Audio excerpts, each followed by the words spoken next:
And so the communities we work with obviously recognize this. And for them, they also recognize the scourge that tourism has presented in locations like Phuket and like Khao Lak, and some of the associated industries that are less than desirable, including the exploitation of natural resources and of human beings. So when I started in tourism, it was actually a result of my work after the tsunami, where we were helping the communities to recover. And I'd like to talk a little bit today about how we do that.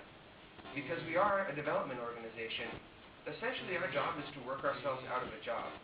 Right? One of the problems in aid is that if people don't solve a problem, they continue to draw a paycheck to solve that problem. That's a perverse incentive right there. So how do we, as an organization, make sure that we're solving problems or helping to solve problems and then turning our attention to other work as well? So I'd like to talk a little bit about the process of how we've done that after the tsunami. We started, of course, with empowerment. In the wake of the tsunami, people were left without their communities, left without their sense of place, without their sense of self.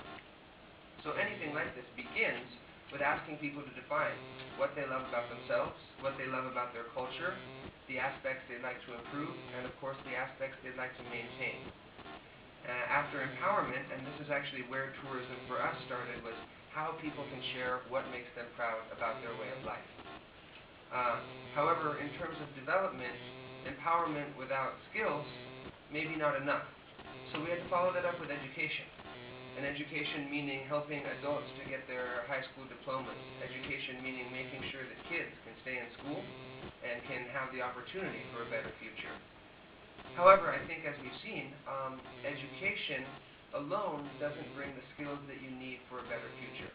That comes with training.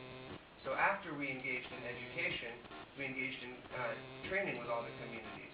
And mind you, not just for tourism, but in addition, some people didn't want to be fishermen anymore. They wanted to transition to farming, or to being a mechanic, or to harvesting a more sustainable type of fish.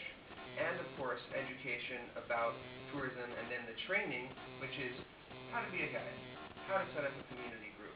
And for us, what we did was actually ask the community, okay, if you're interested